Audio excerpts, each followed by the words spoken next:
was closing the biggest real estate deal of my career when my phone lit up with a text from my mother. Instead of congratulations or even acknowledgement of the milestone I'd been working toward for 3 years, I saw 4 words that would change everything. Don't come to dinner. Before we jump back in, tell us where you're tuning in from, and if this story touches you, make sure you're subscribed, because tomorrow, I've saved something extra special for you. No context, no explanation, just a cold dismissal that landed like a slap across the face. What she didn't know was that the property I'd just purchased, the one that would make me the youngest landlord in Riverside County at 28, was the very apartment complex where she'd been living for the past 5 years. And in exactly 30 days, our roles would be completely reversed. The notification sound still echoed in my ears as I stared at my mother's message, sitting in the mahogany-paneled conference room of Peterson & Associates Real Estate. Around me, papers rustled and pens clicked as the final signatures were being notarized for Willow Creek Apartments, a 24-unit complex in downtown Riverside that I'd been pursuing since I got my real estate license. My business partner, Jessica Martinez, noticed my expression shift. "Everything okay, Amanda?" she whispered, sliding the final contract toward me for my signature. I forced a smile and signed Amanda Catherine Brooks in my practice script, officially becoming the owner of a property worth $2.3 million. At 28, I'd just achieved what most people spend their entire careers working toward. But instead of celebration, I felt a familiar knot in my stomach, the same one I'd carried since childhood whenever my mother, Patricia Brooks, decided I wasn't measuring up to her standards. The text wasn't unusual. Patricia had been excluding me from family gatherings for months, ever since I'd started dating Marcus Thompson, a contractor she deemed, quote, beneath our family's standards. What made this particular message sting was the timing. She knew about the deal. I'd mentioned it weeks ago during one of our increasingly rare phone calls, hoping maybe this achievement would finally earn her approval. Your father and I have discussed it, she'd said then, her voice carrying that familiar tone of barely concealed disappointment. We think you're making a mistake. Property management is so hands-on. It's not really suitable for someone with your education. I'd graduated summa cum laude from UC San Diego with degrees in business and finance. But in Patricia's world, success was measured by country club memberships and social connections, not profit margins and property portfolios. She'd wanted me to marry into wealth, not create it myself. The irony wasn't lost on me now as I shook hands with the seller, Mrs. Eleanor Chen, an elderly woman who'd owned Willow Creek for 30 years. You remind me of myself when I was starting out, she said warmly. Take good care of this place. It's been home to a lot of good people. I promised I would, though I hadn't yet told her that one of those good people was my own mother, who lived in Unit 14B with my stepfather, Harold Brennan. They'd moved there 5 years ago when Harold's accounting firm downsized, and their mortgage became unmanageable. It was supposed to be temporary, just until they got back on their feet. But temporary had stretched into permanent, and Harold's job prospects had dwindled along with his confidence. Patricia, who'd never worked a day in her life, had refused to consider employment, insisting it would be, quote, quote, quote, quote, quote, for someone of her social standing. Instead, she'd become increasingly bitter, directing her frustration at anyone within range, especially me. The exclusion from family dinners had started small, a forgotten invitation here, a last-minute cancellation there. But it had escalated over the past year into something more deliberate and cruel. My younger brother, Daniel, still lived at home while finishing graduate school, and he'd become the golden child by default, mainly because he agreed with everything Patricia said and had no opinions of his own. She's just stressed about money, he'd tell me whenever I complained about being left out. You know how she gets when she feels out of control. But I knew it was more than stress. Patricia had always struggled with my independence. When I'd chosen business school over the liberal arts education she'd preferred, when I'd bought my own car instead of accepting the used sedan she'd picked out, when I'd moved into my own apartment rather than staying home until marriage. Each decision had been met with passive-aggressive punishment disguised as concern. The real estate career had been the final straw. It's so aggressive, she'd complain to anyone who would listen. Amanda's become so money-focused. She's lost sight of what really matters. What really mattered in Patricia's view was maintaining appearances. She'd grown up in a wealthy family, the daughter of a successful surgeon, and had married my father expecting that lifestyle to continue indefinitely. When Dad died in a car accident when I was 15, leaving behind more debt than assets, Patricia had been forced to downsize her expectations, but never her attitude. She'd remarried Harold 3 years later, drawn to his steady income and gentle nature. But Harold was a follower, not a leader, and when his career stagnated, Patricia's resentment had grown toxic. She couldn't blame him directly. That would mean admitting her own poor judgment, so she'd found other targets for her frustration. I'd become the primary one. As I walked out of the law office that afternoon, contract in hand, I called Marcus to share the news. His excitement was infectious and genuine, everything my mother's response wasn't. "Amanda, that's incredible. I'm so proud of you," he said, and I could hear the smile in his voice. "We have to celebrate. Dinner at Romano's?" Marcus understood ambition, because he had it too. He'd built his contracting business from nothing, starting with odd jobs and growing it into a company that employed 12 people. He worked with his hands and wasn't ashamed of it, which Patricia found distasteful. But he was also kind, intelligent, and supportive, qualities that mattered more to me than the family pedigree Patricia valued. "I'd love that," I told him, though part of me was still stinging from the dinner exclusion. "Let me just stop by the property first. I want to see it with fresh eyes now that it's actually mine." Willow Creek Apartments sat on a tree-lined street just 6 blocks from downtown Riverside's revitalized arts district. It was a 1960s building with good bones but dated aesthetics, exactly the kind of property I specialized in improving and repositioning in the market. The units were spacious, the location was prime, and with some strategic renovations, I could increase both the property value and rental income significantly. What I hadn't anticipated was the emotional complexity of owning the building where my mother lived. As I walked through the property with my new keys, I found myself standing outside Unit 14B. I could hear the television through the thin walls. Patricia always kept it too loud, and caught a glimpse of Harold through the window, sitting in his familiar recliner with a beer and the newspaper. They had no idea their daughter was now their landlord. According to Mrs. Chen's records, they'd been model tenants, rent always on time, no complaints from neighbors, no maintenance issues. Their lease was month to month, renewable at market rate, which had stayed relatively stable under Mrs. Chen's gentle management style. But I wasn't Mrs. Chen. I had plans for this property, and those plans included significant improvements that would justify higher rents. I'd run the numbers dozens of times. To make the investment profitable, I'd need to gradually increase rents to market rate, renovate vacant units, and attract tenants who could afford the upgraded amenities I planned to install. Standing there in the fading afternoon light, I realized I was holding more than just keys to a building. I was holding the power to change the dynamic that had defined my relationship with my mother for years. For the first time in my life, Patricia needed something from me more than I needed something from her. The thought should have felt like victory. Instead, it felt like standing at the edge of a cliff, knowing that whatever happened next would change everything between us forever. I tucked the keys into my purse and walked back to my car, Patricia's text still glowing on my phone screen. "Don't come to dinner." In 30 days, when the ownership transfer was complete and I officially became her landlord, she might wish she'd been a little more careful about burning bridges with her daughter. But then again, Patricia had never been good at thinking ahead. She'd always been too busy managing her image to notice the foundation cracking beneath her feet. Preparing and narrating this story took us a lot of time, so if you are enjoying it, subscribe to our channel, it means a lot to us. Now back to the story. The first thing I did the morning after closing was drive to Willow Creek with my property management binder and a large coffee. I needed to understand exactly what I'd inherited beyond the financial statements and inspection reports. Real estate is about numbers, but property management is about people, and I was about to become responsible for 24 families, including my own. Mrs. Chen had agreed to meet me for a walkthrough, bringing along maintenance records and tenant files that would help me understand the property's rhythm.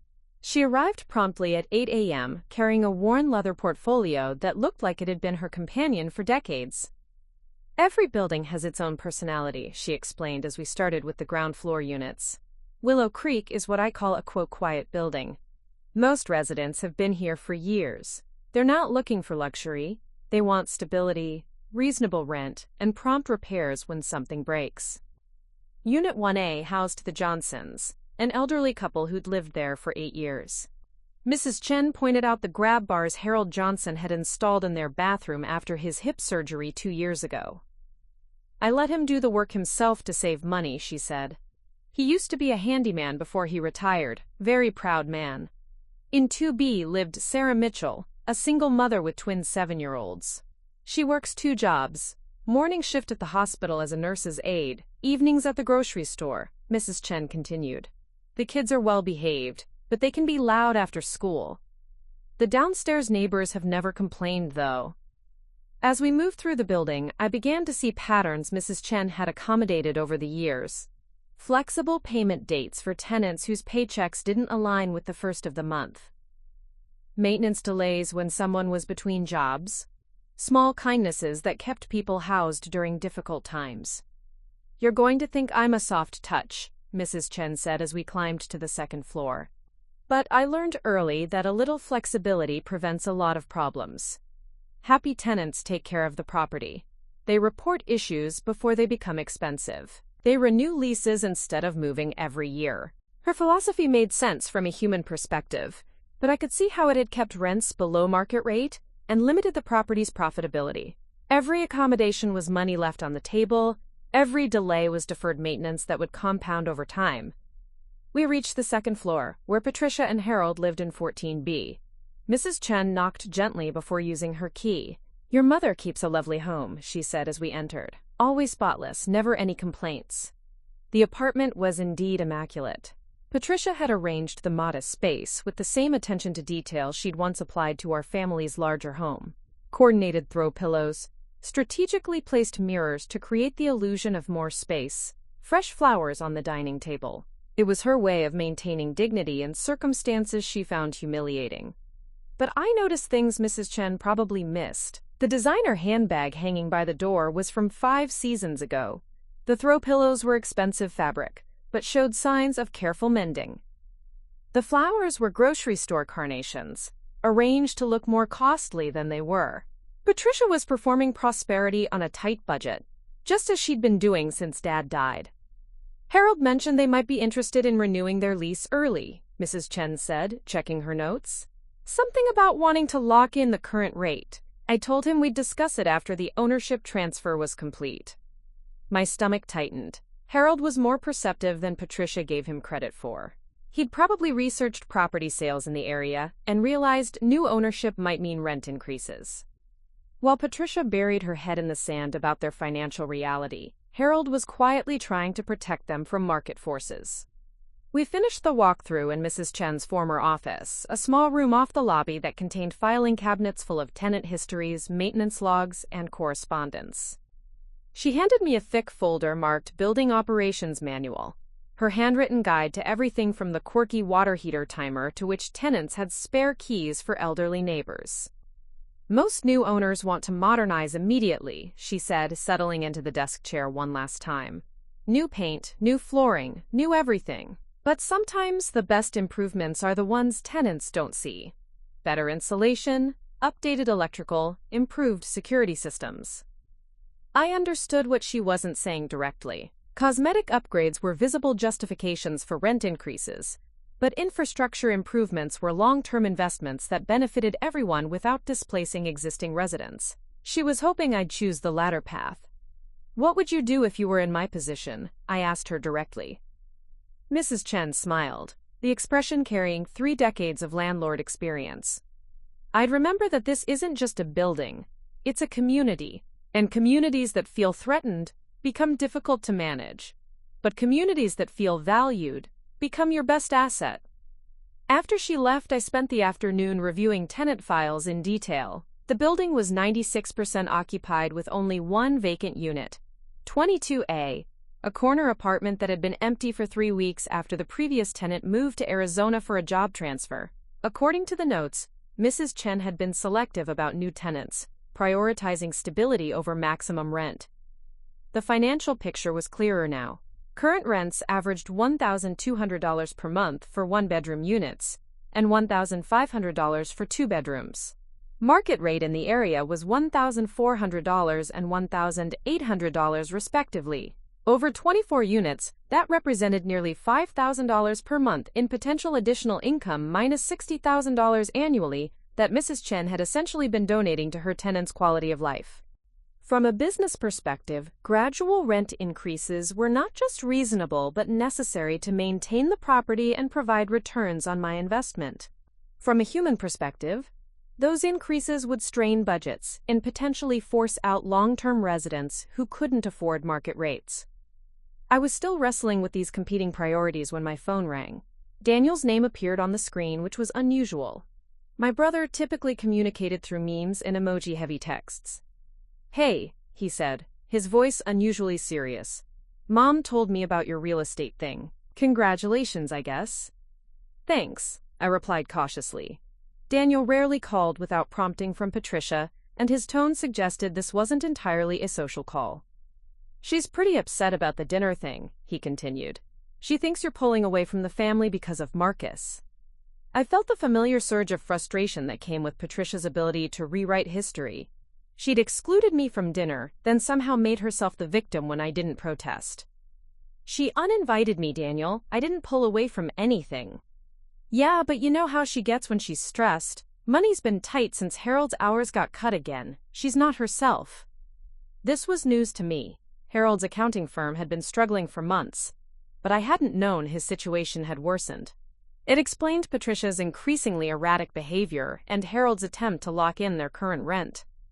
"How bad is it?" I asked. Daniel was quiet for a moment. "Bad enough that they're talking about moving somewhere cheaper. Harold's been looking at places in Riverside East, but Mom's fighting it. She says it would be admitting defeat." Riverside East was the part of town where rents were lower because everything else was too schools, safety, services. For Patricia, who'd already endured one dramatic lifestyle downgrade after Dad's death, moving there would represent complete social exile. "Maybe I should talk to Harold," I suggested. "Don't," Daniel said quickly. "Mom made me promise not to tell you about the money stuff. She's embarrassed. You know how she is about appearances." I did know. Patricia would rather suffer in silence than admit she needed help, especially from the daughter whose career choices she'd criticized. But now I was inadvertently positioned to affect her living situation in ways she couldn't imagine. "Daniel," I said carefully, "hypothetically, if someone you knew was having trouble with housing costs, what kind of help would actually be useful?" "I don't know, lower rent, obviously, or maybe some kind of payment plan if things got really bad." "Why?" I couldn't tell him why without revealing information that would eventually come out anyway. In a few weeks, Patricia and Harold would receive official notice that ownership of their building had transferred. They'd learn their daughter was now their landlord, and every family dynamic we'd established over 28 years would be up for renegotiation. "Just thinking about investment properties," I said, trying to understand different management approaches. We talked for a few more minutes about nothing important, but I could hear the worry in Daniel's voice. He was caught between Patricia's pride and the practical reality that their family was one financial crisis away from genuine hardship. Harold's reduced hours meant they were probably barely covering their current rent, let alone preparing for potential increases. After we hung up, I sat in my car outside Willow Creek, watching the building as afternoon shifted toward evening. Lights began turning on in windows as residents returned from work. I could see into the Johnsons' ground-floor apartment, where Mrs. Johnson was setting the table for dinner. On the second floor, Sarah Mitchell's twins were visible through their window, working on homework at the kitchen table while she prepared what looked like spaghetti. And in 14B, I caught a glimpse of Harold in his recliner, while Patricia moved around their small kitchen, probably preparing the dinner I'd been uninvited from. For the first time since childhood, I held real power in our relationship. I could use that power to prove Patricia wrong about my character, or I could use it to prove her right. I could be the generous landlord who prioritized community over profit, or I could be the aggressive businesswoman she'd accused me of becoming. But there was a third option that was just beginning to form in my mind. What if I could find a way to help without making it obvious? What if I could solve Patricia's problems while letting her maintain her dignity? The answer wouldn't be simple, and it would require more finesse than either pure business or pure charity. But as I watched my mother move around the apartment she didn't know I now owned, I realized this situation might be an opportunity to change our relationship in ways neither of us had imagined. The text message that had stung so deeply suddenly seemed less like an ending and more like a beginning. Patricia had told me not to come to dinner, but she'd inadvertently invited me into something much more complex and potentially transformative. Now I just had to figure out how to accept that invitation without destroying us both in the process. 2 weeks into ownership, I was learning that being a landlord meant becoming an expert in everyone else's problems. Mrs. Peterson in 8A had a leaky faucet that turned into a broader conversation about her arthritis, making it difficult to turn the handles. The college students in 12B had accidentally broken their bathroom mirror and spent 20 minutes explaining how it definitely wasn't from throwing a party, even though I could smell the lingering evidence of beer and pizza. But the call that changed everything came on a Thursday morning while I was reviewing renovation estimates for the vacant Unit 22A. "Ms. Brooks, this is Kevin Walsh from Riverside Community Bank." The voice was professionally courteous, but carried an undertone I recognized from my real estate training, the sound of someone delivering unwelcome news. "I'm calling regarding the mortgage account for Harold Brennan and Patricia Brooks at 14B Willow Creek Apartments." My coffee went cold in my hands. "I'm sorry, there might be some confusion. I'm the property owner, not a tenant representative. Actually, that's why I'm calling. Mr. Brennan listed you as an emergency contact on his recent loan modification application. He indicated you're his stepdaughter and might be able to provide character references for his employment situation." The pieces clicked together with uncomfortable clarity. Harold wasn't just struggling with reduced hours. He was behind on some kind of personal loan and desperate enough to involve me without Patricia's knowledge. In her world, asking family for financial help was admitting failure, but Harold was apparently past caring about her pride. "What kind of loan modification?" I asked carefully. "I can't discuss specifics without Mr. Brennan's permission, but he did authorize me to speak with you about the general situation. He took out a personal loan 18 months ago for what he described as, quote, family medical expenses. The payments have become unmanageable since his income reduction." Family medical expenses. I tried to remember if anyone had been sick, but Patricia was notorious for hiding health problems along with financial ones. She'd probably been dealing with some medical issue in complete secrecy, borrowing money rather than asking for help or admitting vulnerability. "Is there anything I can do to help?" I asked, though I wasn't sure what I was offering. "Mr. Brennan was hoping you might co-sign a modification agreement that would lower his monthly payments. Alternatively, if you're in a position to help with the outstanding balance, we could discuss settlement options." After I hung up, I sat staring at my laptop screen without seeing it. Harold was drowning financially, Patricia was probably sick and hiding it, and they were both too proud to ask for help directly. Meanwhile, I was their landlord planning renovations that would eventually justify rent increases they couldn't afford. The situation was becoming more complex by the day, but it was also crystallizing a solution I hadn't expected. What if I could address their problems while solving my own property management challenges? I spent the rest of the day researching tenant improvement programs and property management strategies that benefited both owners and residents. By evening, I had the outline of a plan that was either brilliant or completely insane. The next morning, I called Kevin Walsh back. "I'd like to discuss Mr. Brennan's loan situation," I said, "but I want to handle this through a formal property management program, not as a family arrangement."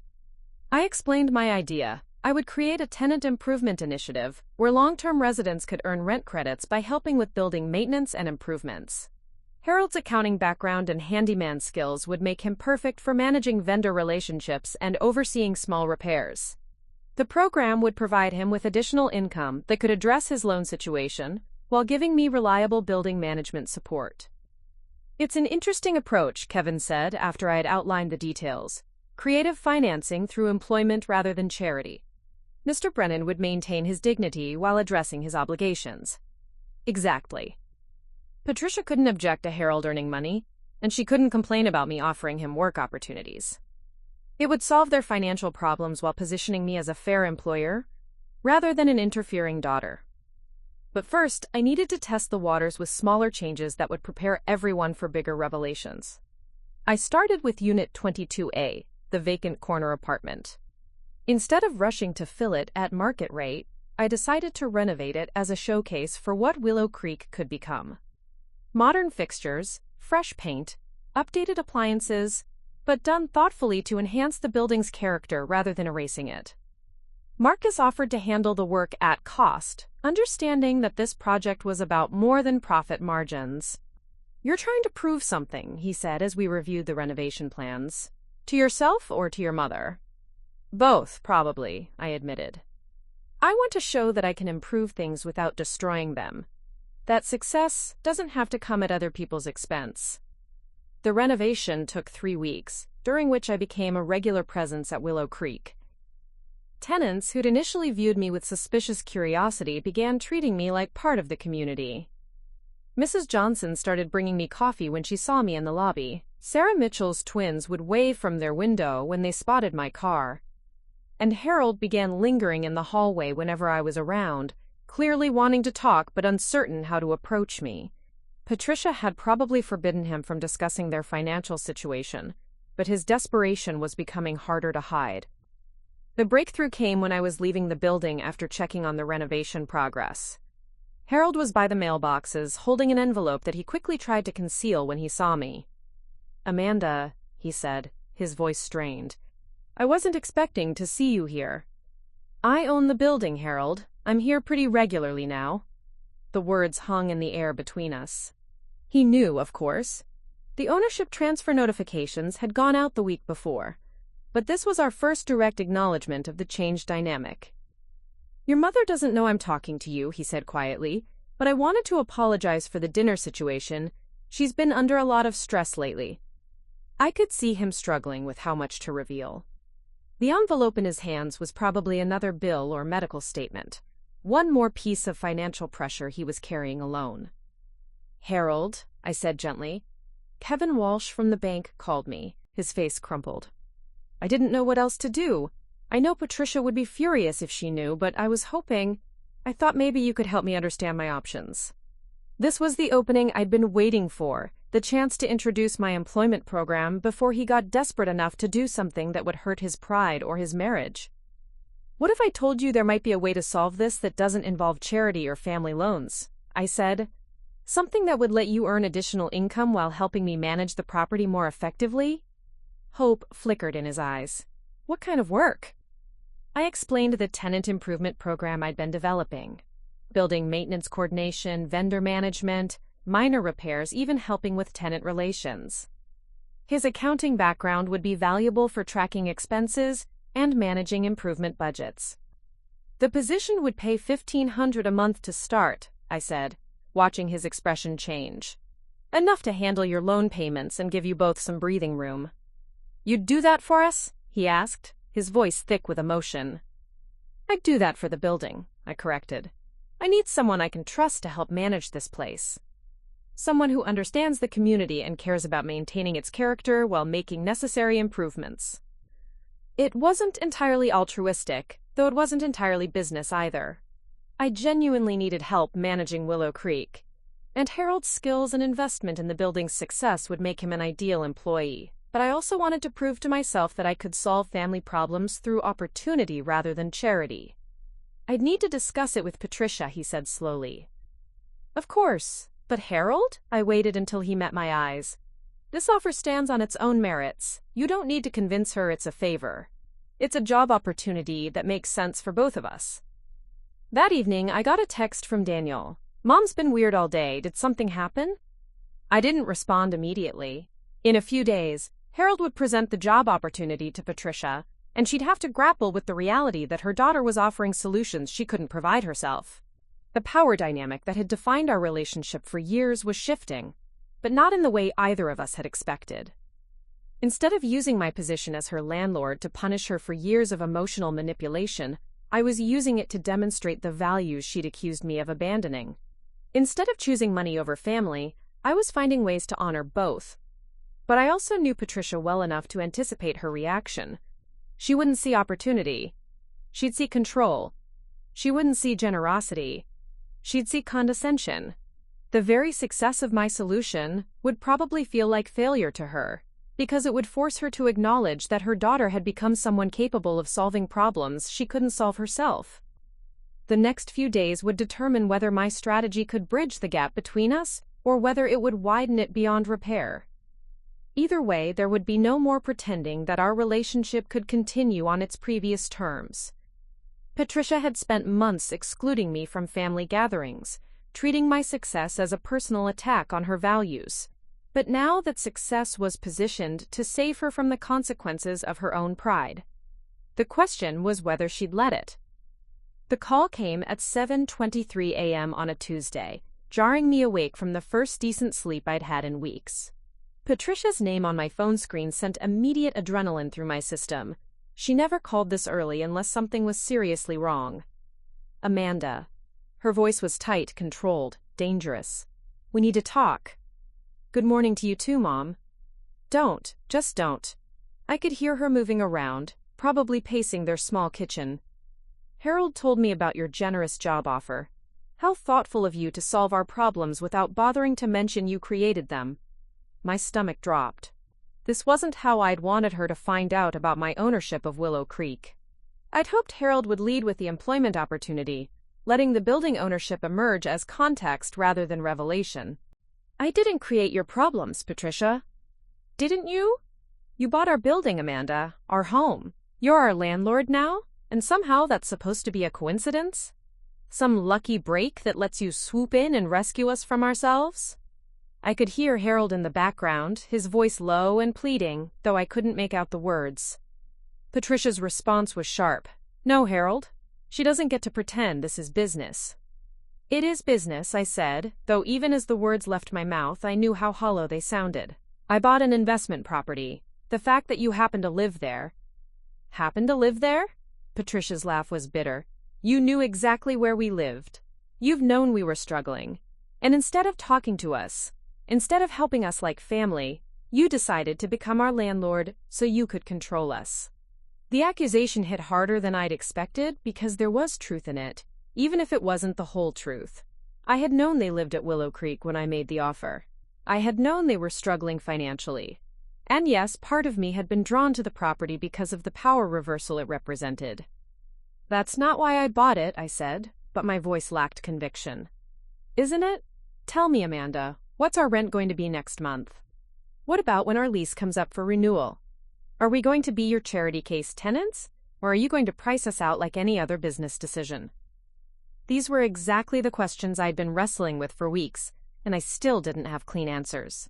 Patricia had a talent for finding the weak spots in any argument, the places where good intentions collided with practical realities. I haven't made any decisions about rent increases, I said carefully. But you could, that's the point, isn't it? For the first time in your life, you have something I need, and you get to decide whether I deserve it. Harold's voice became more audible.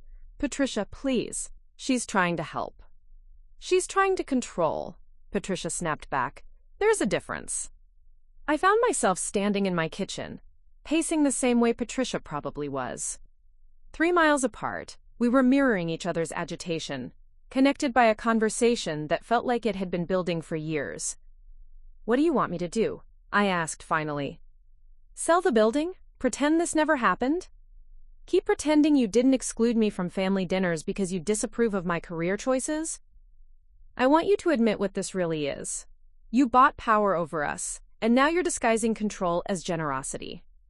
The words stung because they contained enough truth to cut deep, but they also revealed Patricia's fundamental inability to see beyond her own perspective, her assumption that every action was somehow about her. You know what, Mom? You're right. I did know you lived there when I bought the building. And yes, part of me liked the idea that for once, you might need something from me instead of spending all your time telling me what I'm doing wrong. The admission felt both liberating and terrifying. I'd been trying to maintain the fiction that this was purely business, but Patricia's accusations had forced me to confront my own mixed motives. But here's what you're missing, I continued. I could have kicked you out. I could have raised your rent to market rate immediately. I could have made your life miserable to prove a point.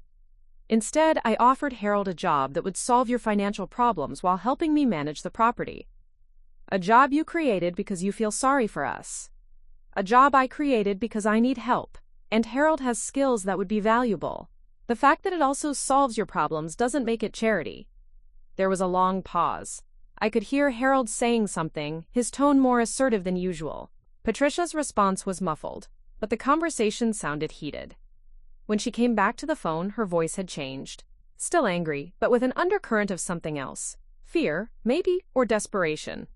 "What happens if Harold takes this job, and you decide you don't like his work? What happens if we have a family fight and you fire him? We'd be worse off than we are now." For the first time in the conversation, I heard vulnerability beneath Patricia's anger. She wasn't just worried about control or dignity. She was terrified of depending on someone who might withdraw support if their relationship deteriorated further. "I would never do that," I said. "You say that now, but what about next month when I criticize your boyfriend again?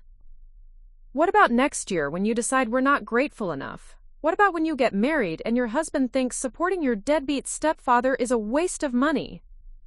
These scenarios revealed how deeply Patricia's insecurity ran. In her mind, every relationship was transactional, every kindness was conditional. She couldn't imagine that I might offer help without expecting something in return, because that wasn't how she operated.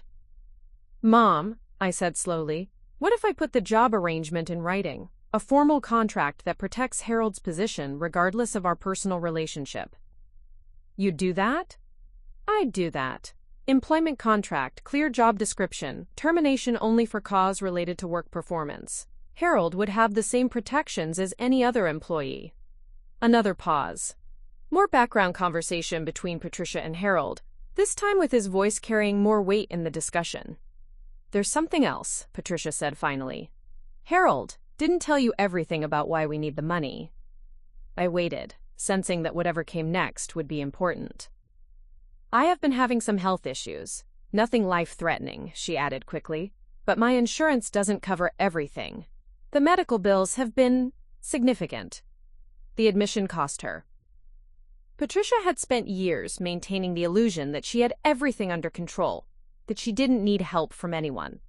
Acknowledging health problems and financial vulnerability went against every instinct she'd developed since Dad's death. "What kind of health issues?" I asked gently. "Thyroid problems. It's affected my energy levels, my mood. The medication is expensive, and I've needed some procedures that weren't fully covered. Harold took out the loan to pay for treatment because I wouldn't let him ask anyone for help." This explained so much. Patricia's increasingly erratic behavior, her heightened sensitivity to criticism, her desperate need to control her environment. She'd been dealing with a health crisis in secret, borrowing money rather than admitting she needed support. "Why didn't you tell me?" I asked. "Because you would have tried to fix it. You would have researched doctors and treatment options and insurance appeals. You would have made it your problem to solve. And that would have been bad because I'm your mother. I'm supposed to take care of you, not the other way around." There it was, the core of Patricia's resistance to my success and independence. In her worldview, parents provided for children, not vice versa. My career success had already threatened that dynamic, and now my position as her landlord had completely inverted it. "Mom," I said carefully, "what if we could find a way for you to feel like you're contributing something too? What if this wasn't just about Harold working for me?" "What do you mean?" I'd been thinking about this possibility since learning about Mrs. Chen's management style. Willow Creek needed more than just maintenance coordination. It needed someone who understood how to build community among residents. "The building needs a tenant liaison," I said. "Someone who knows the residents, who can help with community building, who can be the friendly face of management. You're good with people when you want to be. You understand how to make spaces feel welcoming." Patricia was quiet for a long moment. "You want me to work for you too?" "I want us to work together. Harold handling the practical side, you handling the community relations. It would be a partnership, not charity. And if we're terrible at it, then we figure out something else. But I don't think you'll be terrible at it. I think you'll be good at it because you care about making this place feel like home." When Patricia finally spoke again, her voice was different. Smaller, but also more genuine than it had been in months. "I don't know how to do this, Amanda. I don't know how to need help from my daughter. And I don't know how to help without making it weird," I admitted. "But maybe we can figure it out together." For the first time since the conversation started, I heard Harold's voice clearly in the background. "Patricia, say yes." And after a pause that felt like it lasted forever, she did. The first official meeting between Amanda Brooks, property owner, and Patricia Brooks, tenant liaison, took place in the renovated Unit 22A on a Monday morning that felt like the start of something entirely different. I'd arrived early with coffee and pastries from Patricia's favorite bakery, a small gesture that felt both natural and carefully calculated. Patricia arrived precisely on time, carrying a leather portfolio that looked expensive but showed signs of age. She'd dressed for the occasion in a navy blazer and pearls, her version of professional attire that maintained dignity while acknowledging the shift in our relationship. "The apartment looks beautiful," she said, surveying the renovated space, very respectful of the building's character. It was a compliment, but delivered with the tone of someone conducting an inspection rather than offering praise. This was Patricia's way of establishing that she still had opinions worth considering, even if she was no longer in a position to make demands. "Marcus did excellent work," I replied, deliberately crediting him in a way that challenged her previous dismissal of his profession. He understood the goal was enhancement, not replacement. We settled at the small dining table I'd brought in for the meeting, the morning light streaming through windows that had been professionally cleaned for the first time in years. Between us lay 2 employment contracts, a building improvement plan, and the careful architecture of a relationship we were both trying to rebuild. "I've been thinking about the tenant liaison position," Patricia said, opening her portfolio to reveal pages of handwritten notes. "If I'm going to do this, I want to do it properly." She'd outlined ideas for resident appreciation events, communication systems for building announcements, and protocols for handling tenant concerns. The notes were detailed, thoughtful, and revealed a side of Patricia I'd forgotten existed. The organized, capable woman who'd managed our household with precision before Dad's death had shattered her confidence. "These are excellent ideas," I said, meaning it, especially the quarterly resident meetings. Mrs. Chen mentioned that communication had been informal, but having regular forums for feedback would be valuable. "I also think we should establish a building social fund," Patricia continued, her voice gaining strength as she moved into familiar territory. "Small contributions from residents who want to participate, used for holiday decorations, community events, maybe even emergency assistance for tenants facing temporary hardships." This last suggestion revealed Patricia's growing understanding of the building's community dynamics. She'd lived here for 5 years, but had kept herself somewhat apart, maintaining the pretense that this was temporary. Now she was thinking like someone invested in long-term community building. "How would you handle situations where tenants come to you with complaints about me?" I asked. "There's going to be a learning curve as I figure out property management, and some residents might see you as a way to bypass me entirely." Patricia smiled, the first genuine smile I'd seen from her in months. "Amanda, I've been managing difficult personalities my entire adult life. I know how to listen sympathetically while steering conversations toward productive solutions." It was a fair point. Patricia's social skills, when deployed positively, were formidable. She could make people feel heard while guiding them toward reasonable expectations. In the context of tenant relations, these abilities would be genuinely valuable. "What about Harold?" I asked. "How do you think he's feeling about all this?" "Relieved, mostly. He's been carrying the weight of our financial problems alone for months. Having a legitimate way to improve our situation that doesn't involve charity or family loans has given him back some dignity." This was the most honest Patricia had been about their struggles, and it represented a significant shift from her usual strategy of pretending problems didn't exist until they became crises. "And you?" I asked. "How are you feeling about working for your daughter?" Patricia was quiet for a moment, her fingers tracing the edge of her portfolio. "Terrified," she admitted finally, "but also excited, I think. It's been years since I've had work that felt meaningful, since I've been able to contribute to solving problems rather than just worrying about them." We spent the next hour going through practical details, work schedules, communication protocols, boundaries between our professional and personal relationships. Patricia would work 15 hours a week initially, with the possibility of expansion if the position proved valuable. Harold would start at 20 hours per week, handling maintenance coordination and vendor management. "I have one condition," Patricia said as we prepared to finalize the agreements. "If either of us, Harold or me, isn't working out, I want you to tell us directly. Don't let problems fester because you're worried about family dynamics." "Agreed. And I have a condition too. If you have ideas for improving how I manage the property, I want you to share them. Professional feedback, not personal criticism."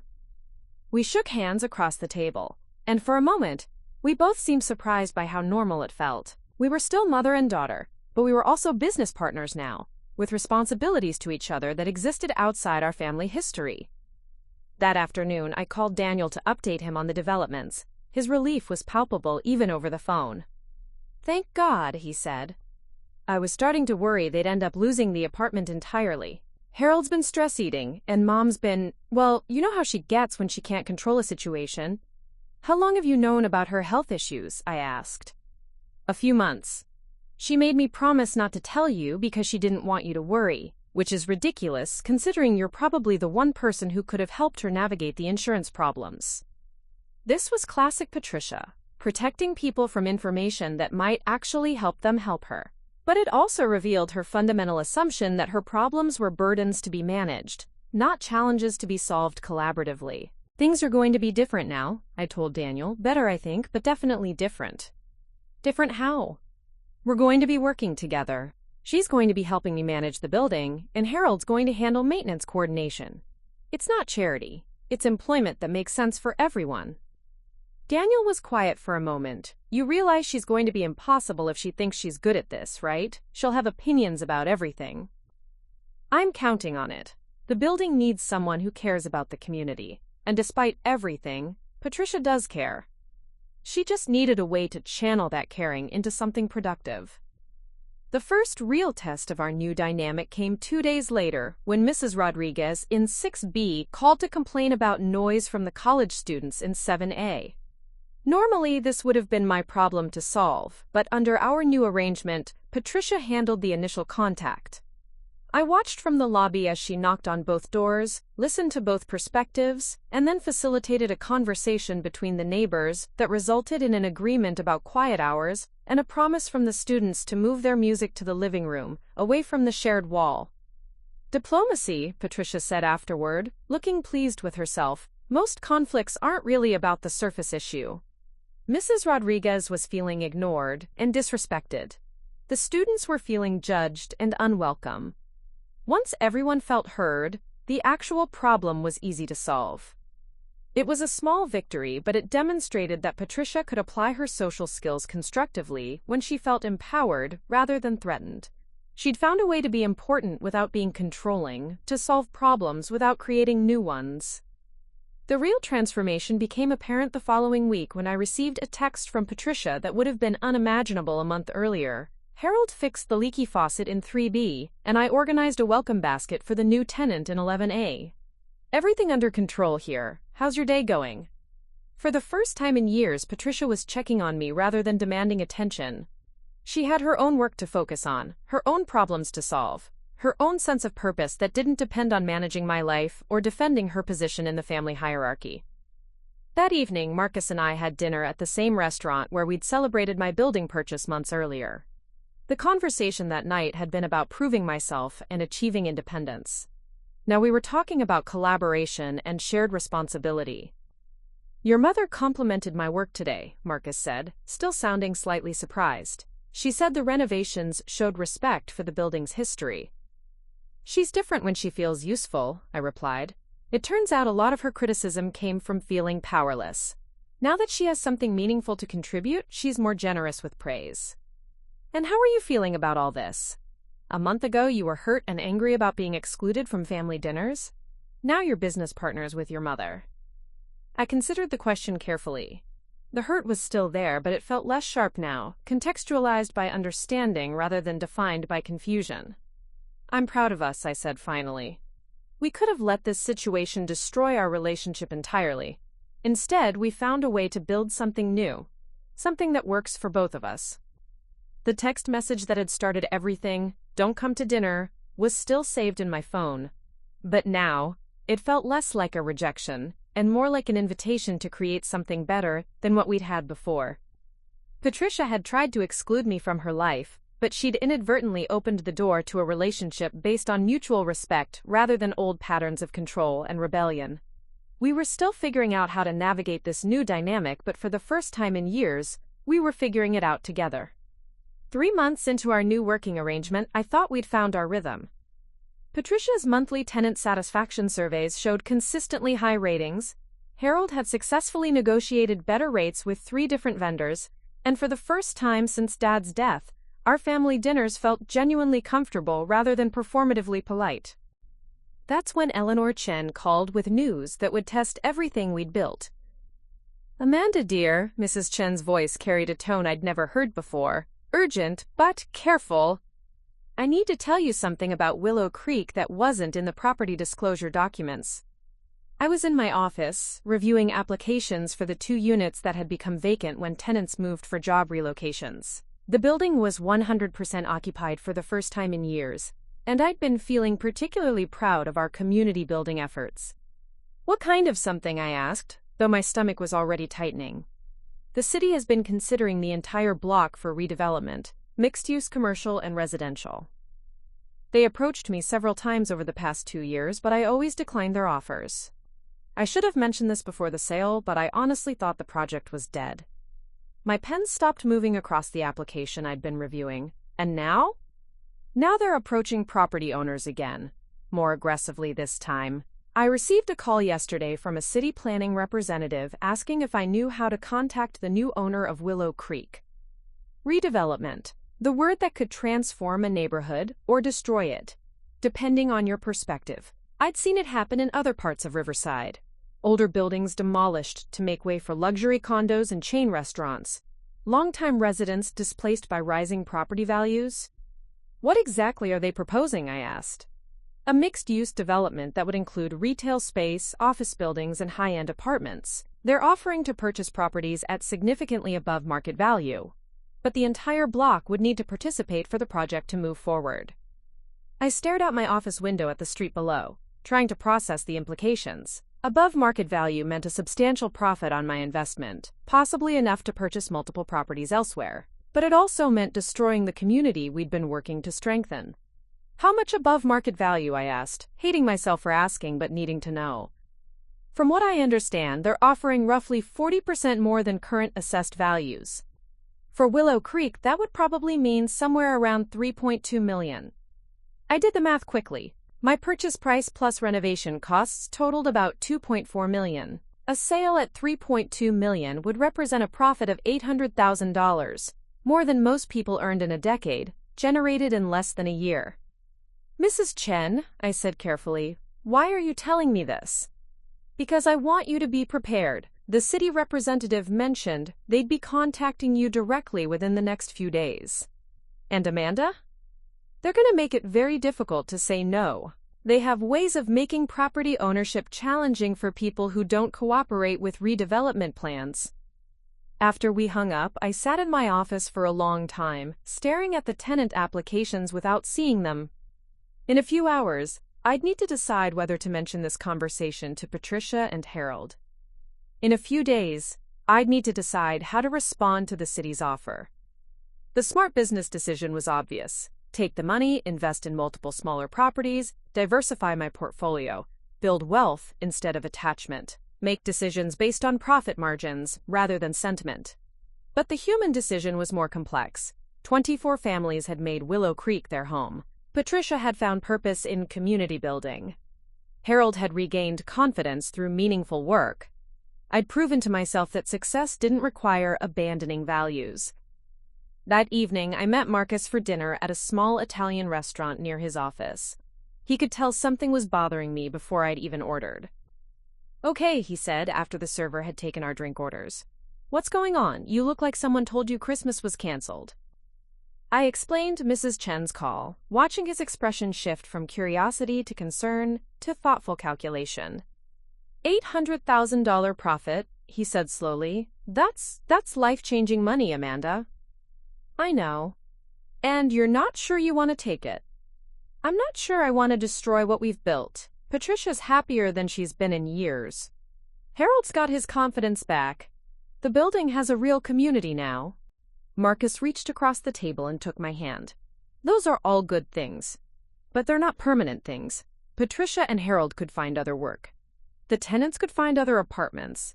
You could use that money to help a lot more people than just the ones who happen to live at Willow Creek. He was right, of course. The rational approach was to take the money and reinvest it in ways that would create more opportunities for more people.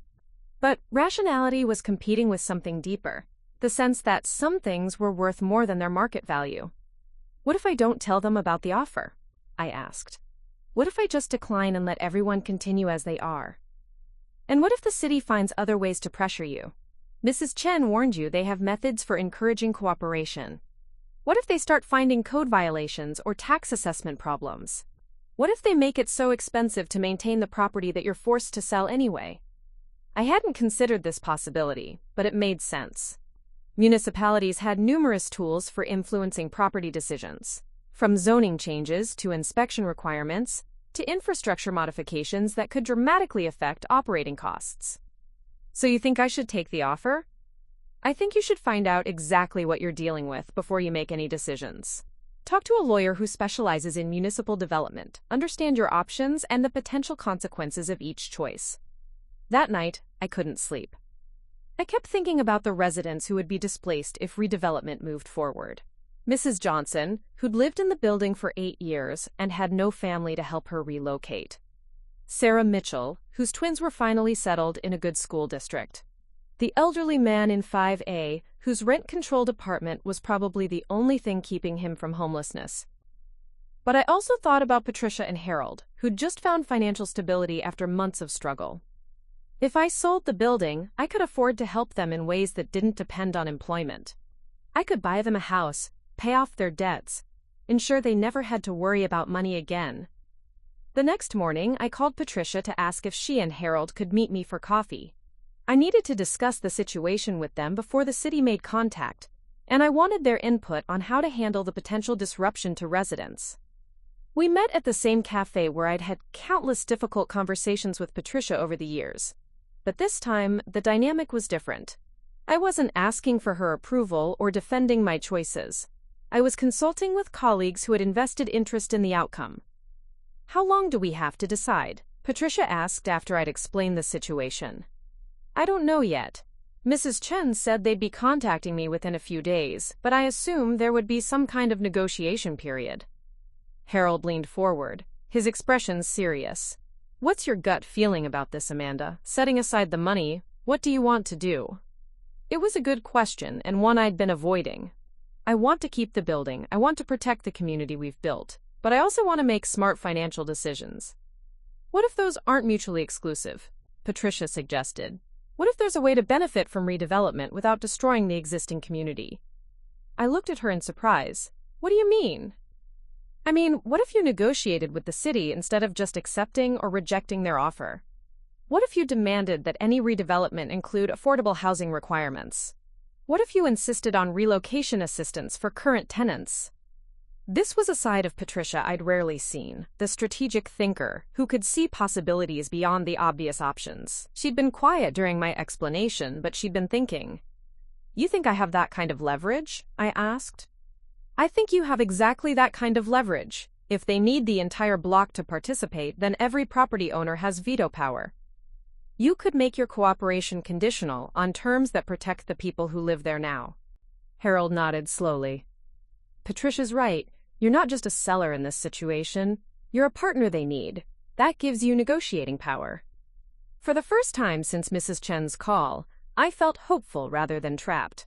I'd been thinking about the decision as binary, sell or don't sell, but Patricia had identified a third option, sell conditionally, with terms that honored both business interests and community values. Would you be willing to help me research this? I asked. I'd need to understand exactly what kinds of conditions I could negotiate, and how to structure them in a way that's legally binding. Of course, Patricia said immediately. This affects us too. Harold and I have found stability here, but we also understand that change is sometimes inevitable. The goal should be managing change in a way that protects people rather than abandoning them. As we left the cafe, I realized that the redevelopment challenge was revealing something important about our transformed relationship. Instead of Patricia trying to control my decisions or me trying to prove my independence, we were collaborating to find solutions that served everyone's interests. The test of our new dynamic wasn't going to be success. It was going to be how we handled complex decisions under pressure. And so far, we seem to be handling it exactly the way a good business partnership should. The city representative who contacted me was nothing like I'd expected. Instead of the aggressive developer type I'd imagined, Janet Williams was a soft-spoken woman in her 50s, who wore sensible shoes and carried a briefcase that looked older than my car. "Ms. Brooks," she said as we settled into the conference room I'd reserved at the Riverside Community Center, "I want to start by acknowledging that conversations like this can feel overwhelming for property owners. My goal today is to provide information, not pressure." Patricia sat to my right, her notebook already open and pen poised. Harold was on my left, having insisted on attending, despite my initial suggestion that this might be a preliminary meeting. Across from us, Janet had arranged several folders and what appeared to be architectural renderings. "I understand you've been managing Willow Creek for several months now," Janet continued. "How has that experience been for you?" It was a surprisingly personal question, one that suggested she'd done research beyond just property records. "Educational," I said carefully. "I've learned a lot about community building and the challenges of maintaining affordable housing in a changing neighborhood. That's actually why I wanted to meet with you in person. The redevelopment initiative isn't just about increasing property values. It's about creating sustainable communities that serve residents across different income levels." She opened the first folder and spread out architectural plans that showed the entire block transformed.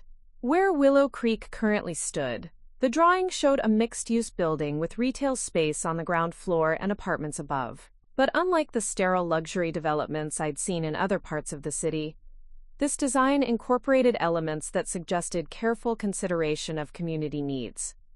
"The proposal includes 120 residential units," Janet explained, "with 30% designated as affordable housing. The retail space would be reserved for local businesses, and the design incorporates community spaces, a library branch, a community garden, areas for resident gathering." Harold leaned forward to study the drawings. "What defines affordable housing in this context?" "Units priced at 80% of area median income or below. For a family of 4 in Riverside, that would mean rent around $1,400 for a 2-bedroom apartment."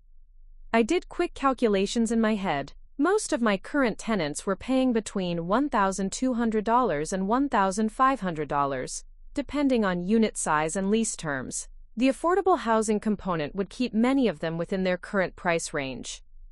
"What about relocation assistance during construction?" Patricia asked. "And what guarantees do current residents have that they'll be able to return once the project is complete?"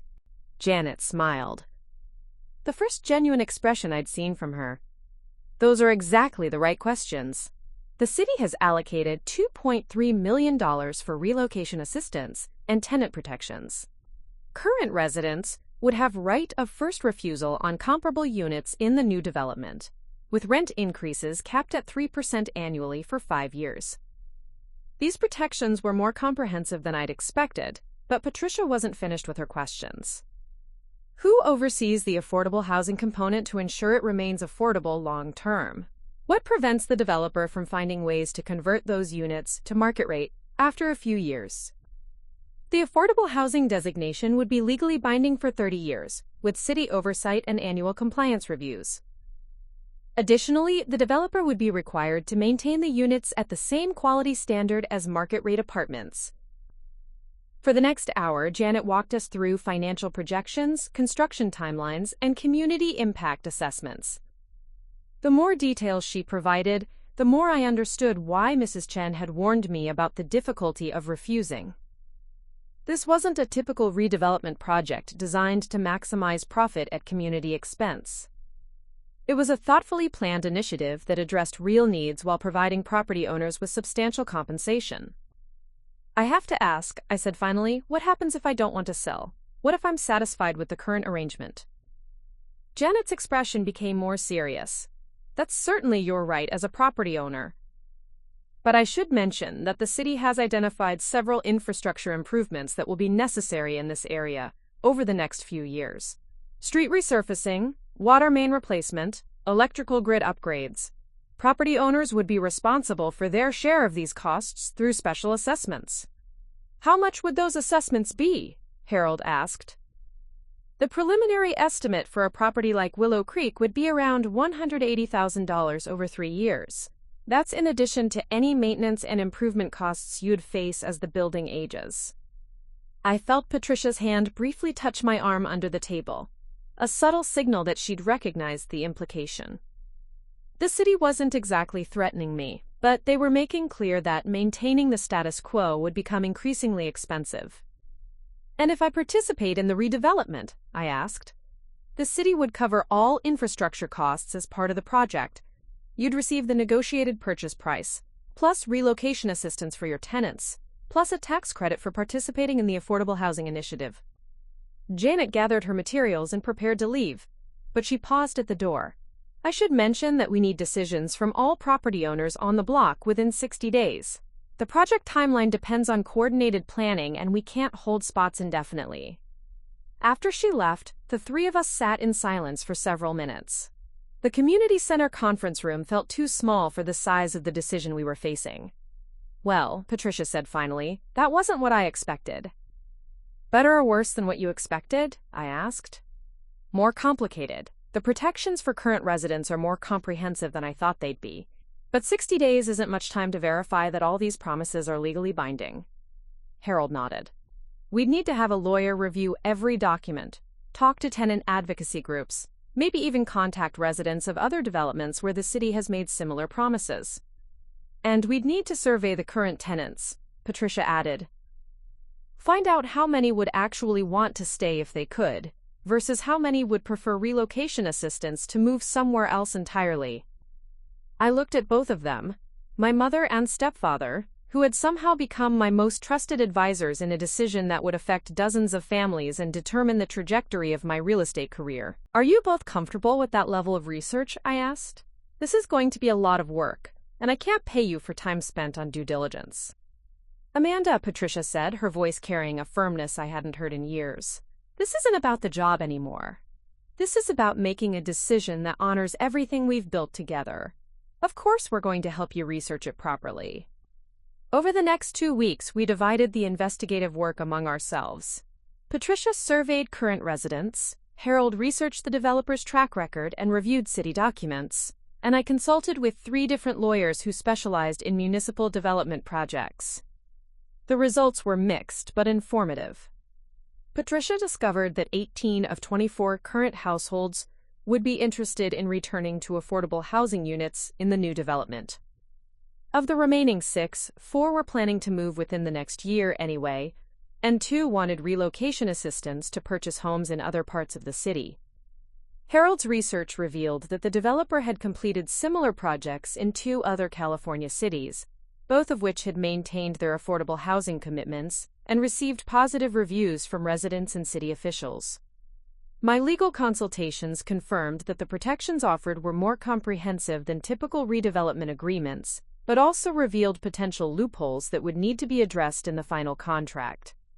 The bottom line, said Maria Santos, the lawyer I trusted most, is that this is a good deal for everyone involved, but only if you negotiate the details carefully. The city needs your cooperation, which gives you leverage to demand stronger protections and guarantees. Armed with this information, I called Janet Williams to schedule a follow-up meeting. But this time, I wasn't just listening to her presentation, I was coming with conditions. I'm interested in moving forward, I told her, but I have specific requirements that would need to be met for me to agree to the sale. Janet's voice carried both relief and caution. What kind of requirements? I want the affordable housing percentage increased to 40%. I want a community advisory board with actual decision-making power, not just input. I want the local business preference for retail space to be legally binding, not just encouraged. And I want relocation assistance increased to cover 3 months of rent, not just moving costs. There was a pause. Those are significant requests. They're fair requests from someone whose cooperation you need. I'm not trying to kill the deal. I'm trying to make it work for everyone. I'll need to discuss this with the planning committee and the developer. Can you give me a week to get back to you? You have until the end of the month. After that, I'll need to start making other plans. When I hung up, Patricia was smiling. That, she said, was exactly the right tone. Firm but not confrontational. Clear about what you want without being ultimatum-like. Think they'll agree to the terms? I think they'll negotiate. Which means we need to decide which of your requirements are absolutely non-negotiable and which ones you'd be willing to compromise on.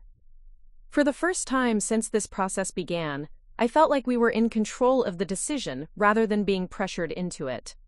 Whatever happened next, we would be choosing our path rather than having it chosen for us. Janet Williams called back exactly 1 week later, at 9:15 a.m. on a Tuesday morning that would change everything. I was in my office reviewing quarterly reports when her name appeared on my caller ID, and I felt my pulse quicken with anticipation. "Ms. Brooks," she said, her voice carrying a tone I couldn't quite read, "I have news from the planning committee." I grabbed a pen and positioned myself to take notes. I'm listening. They've agreed to increase the affordable housing percentage to 35%, not quite the 40% you requested, but a significant improvement from the original 30%. The Community Advisory Board will have binding vote power on design changes and ongoing management decisions. The local business preference for retail space will be written into the development agreement as a legal requirement. So far, 3 of my 4 conditions were being met, at least partially. I waited for the other shoe to drop. The relocation assistance increase is where we ran into challenges.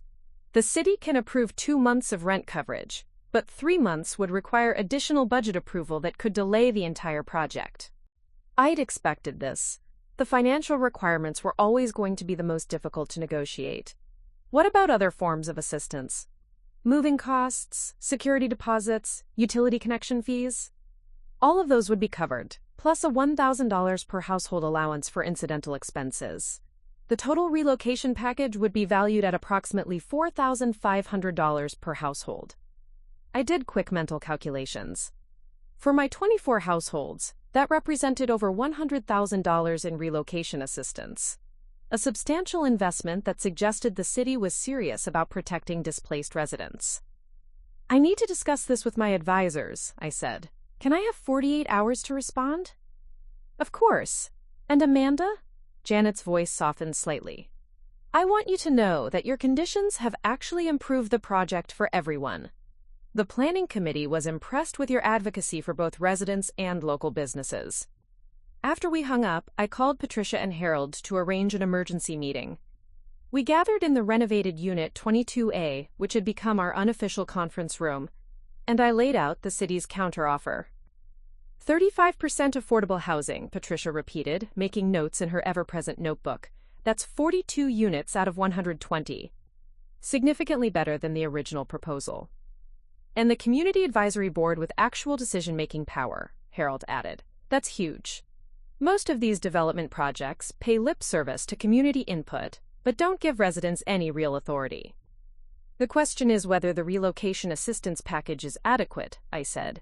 2 months of rent instead of 3, but with additional support for moving costs and deposits. Patricia was quiet for a moment, her pen tapping against her notebook.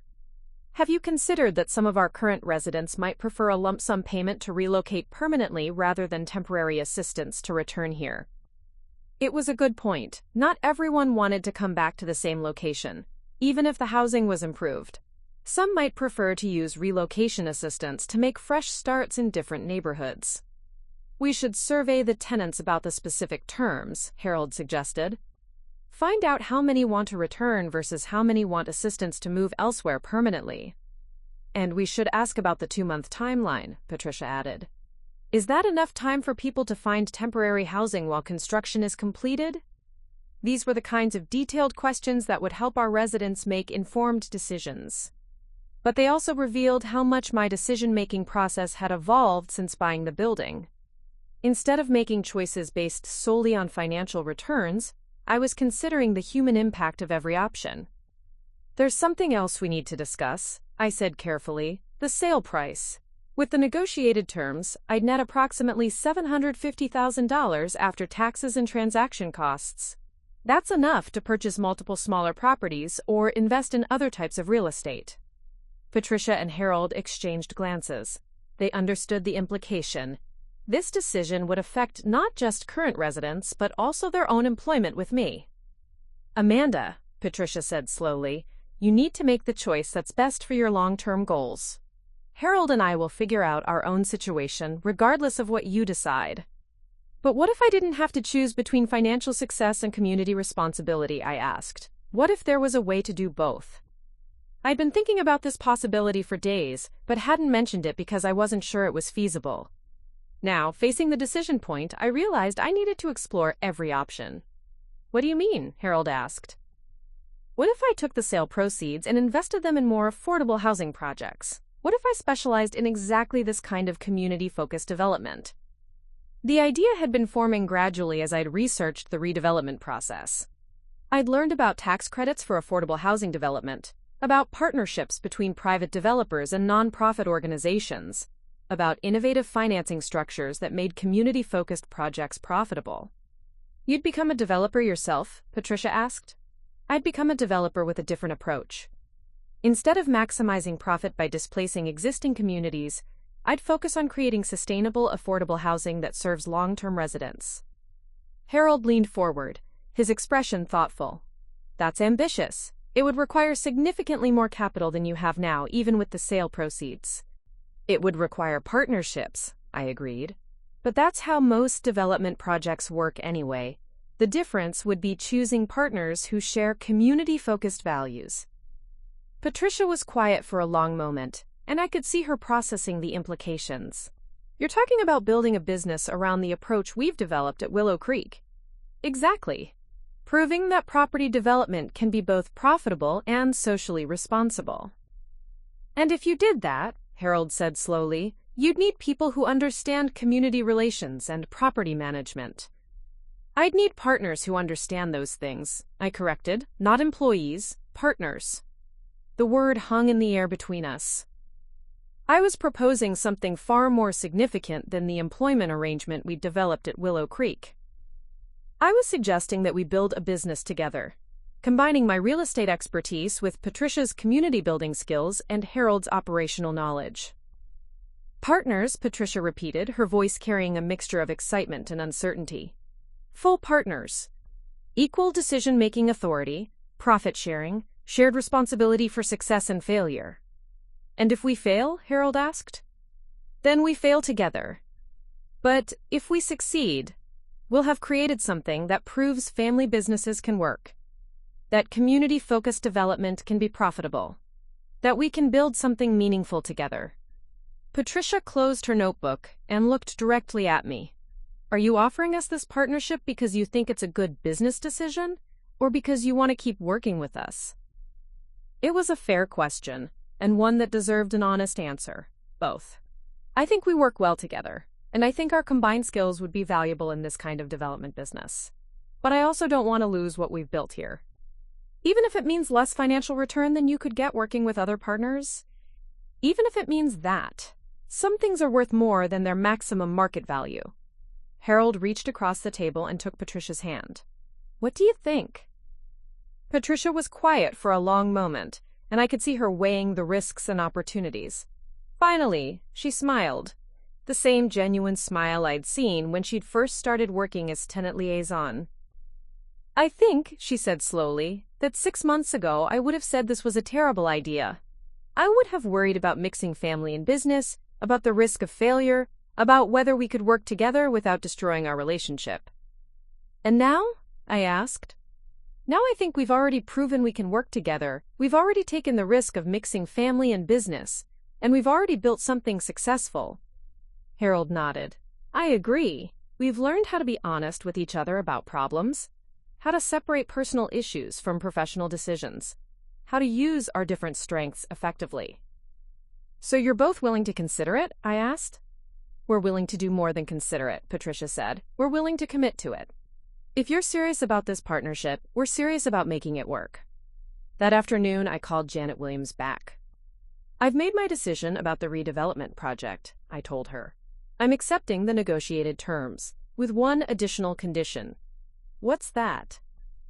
I want the right to bid on future affordable housing development projects in Riverside. I'm starting a company that specializes in community-focused residential development, and I want the city to consider us for upcoming projects." Janet was quiet for a moment. "That's not exactly a condition related to the Willow Creek sale. It's a condition related to my willingness to work with the city on future development initiatives. I'm not just selling a building. I'm entering into a long-term partnership with Riverside's community development goals." "I think we can make that work," Janet said, and I could hear the smile in her voice. "Welcome to the development business, Ms. Brooks."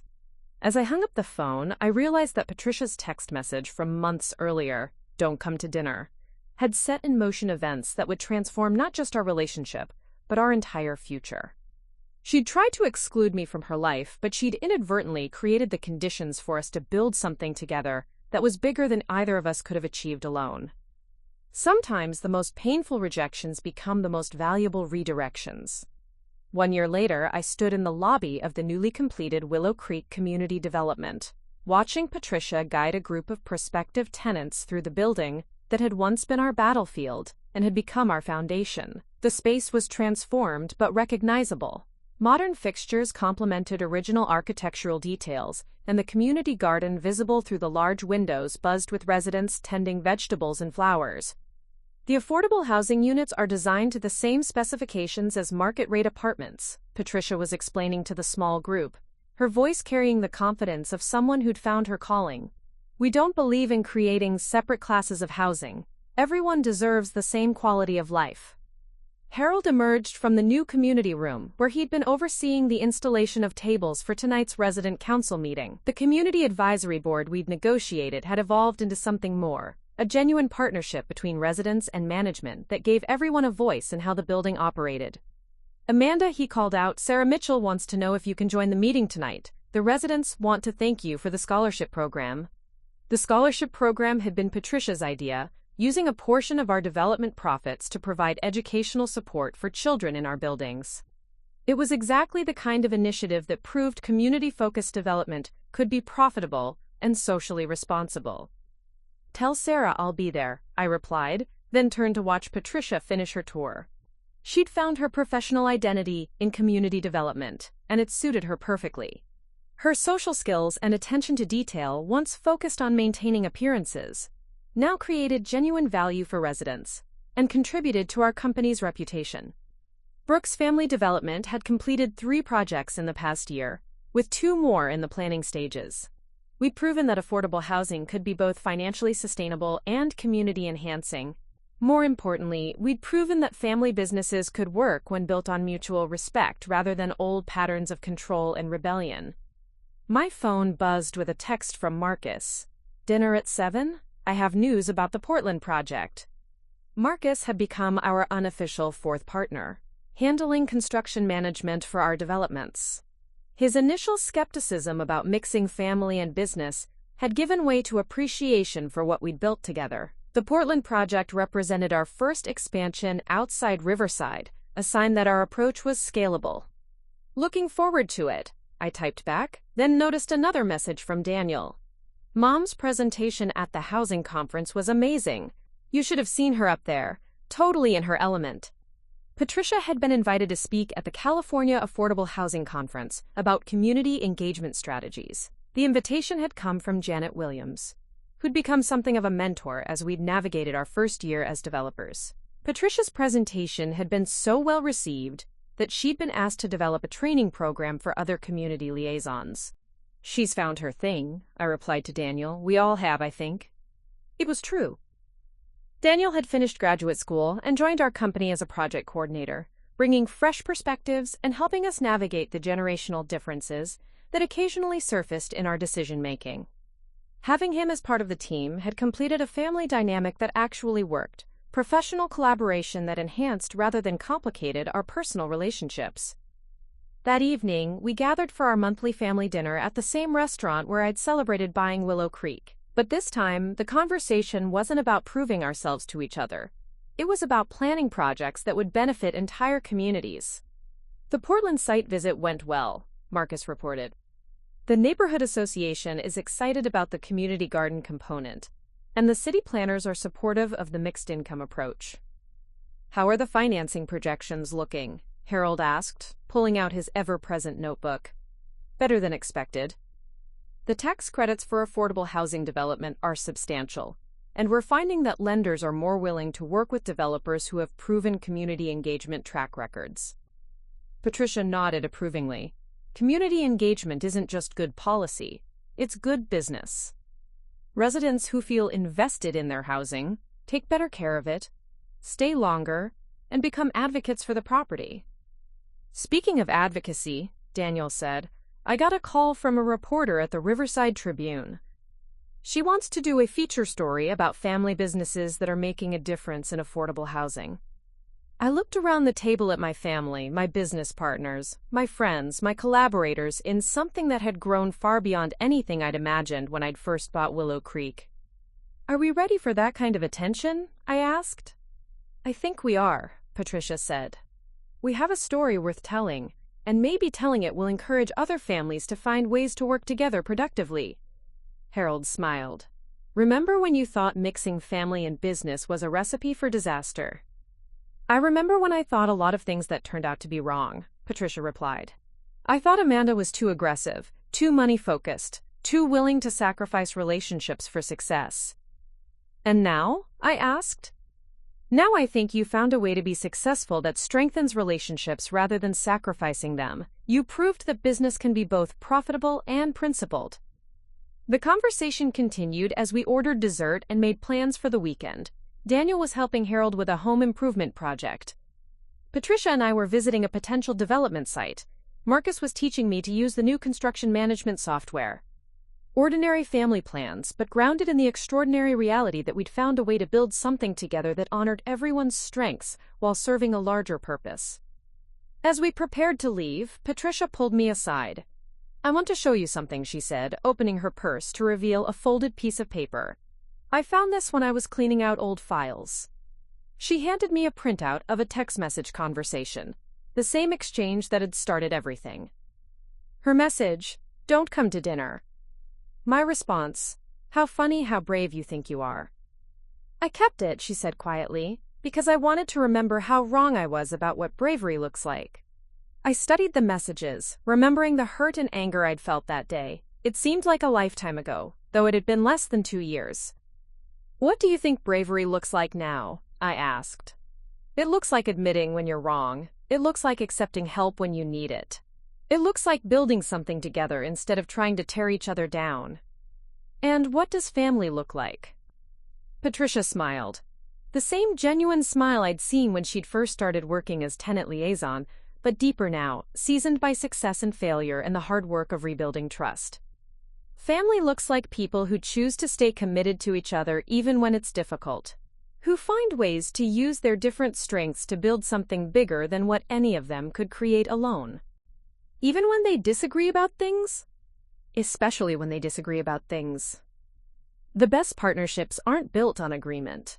They're built on the ability to work through disagreement productively." As we walked to our cars, I thought about the journey that had brought us to this point. Patricia's attempt to exclude me from her life had forced us both to confront patterns that weren't working. My position as her landlord had created the opportunity to prove that success didn't require abandoning family values. Our business partnership had demonstrated that we could collaborate effectively when we focused on shared goals rather than old grievances.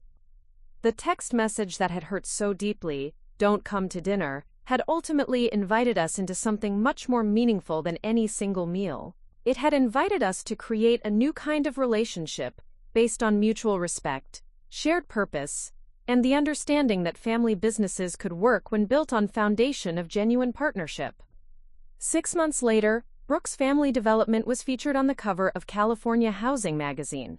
The article highlighted our innovative approach to community engagement and our success in creating profitable, affordable housing developments. But the quote they chose for the cover came from Patricia. "We learned that the best way to build strong communities is to start by building strong partnerships with the people who live there."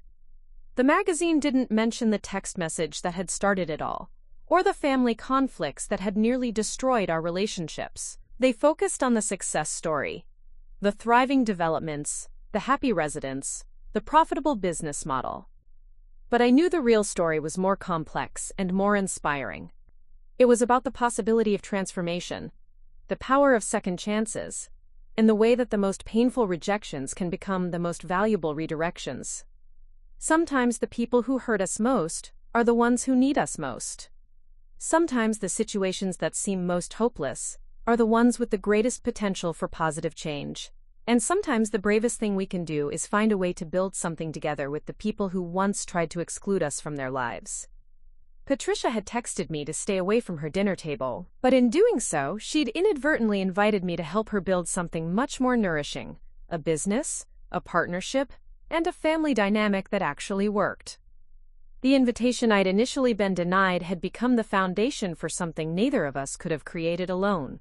And that, I realized, was the most beautiful kind of success.